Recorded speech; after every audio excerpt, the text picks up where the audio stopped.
Costituita a Naro l'associazione La Terza Aurora dei Cavalieri di San Giorgio, che si occuperà di sostenere le persone che si affacciano all'invecchiamento, educandoli sui percorsi innovativi e stili di vita nuovi e alternativi, atti a modificare la cultura del territorio socio-ambientale e di cura. Presidente onorario Petix Giuseppe, fattivo la dottoressa Gera Destro.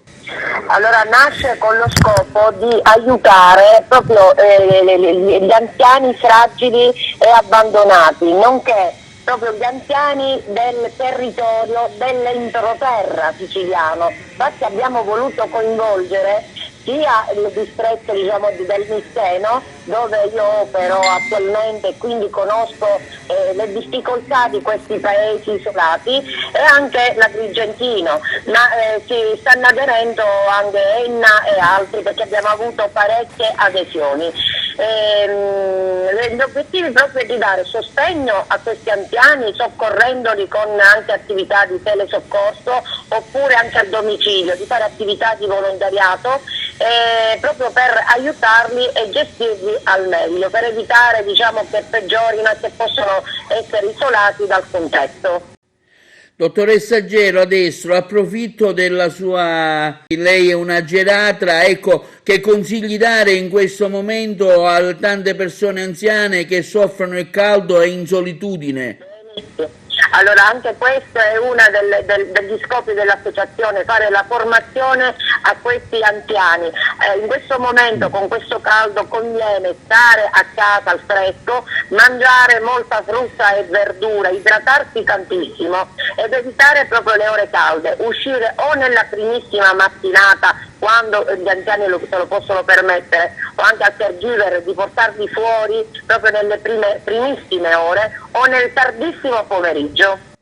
Le strutture pubbliche in qualche modo vi aiutano, non so, penso al comune, alla provincia, alla regione, c'è una forma di aiuto in qualche modo, di sostegno? Allora in questo momento noi abbiamo l'attività domiciliare, ma che ci occupiamo come a livello sanitario per i pazienti che hanno difficoltà e anche in condizioni economiche e di fragilità. Anche i comuni si stanno operando proprio per aiutare con la disabilità grave, quindi aiutare questi anziani a vivere meglio, anche al caregiver di dare sostegno, quindi lì poi c'entra anche il reddito di ogni cittadino. E poi ci vuole proprio l'associazione di volontariato per quelle persone che sono non autosufficienti ma che non sono nella disabilità ancora, per fortuna, e quindi hanno bisogno di aiuto, perché magari i figli vivono fuori dall'entroterra oppure vivono in posti molto isolati, fuori dal contesto sociale, e quindi i comuni, come anche l'attività di volontariato che noi vogliamo fare, è proprio questo, di aiutare questi anche non autosufficienti, perché tu sai che purtroppo la vecchiaia è una brutta bestia e quindi abbiamo rallentamento motorio, non perché siamo disabili da patologie, ma perché il nostro corpo invecchia.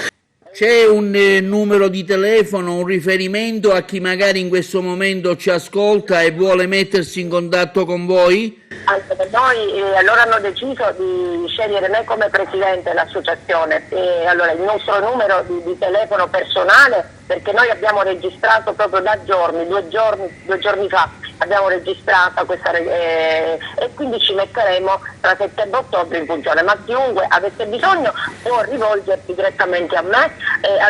al nostro direttivo.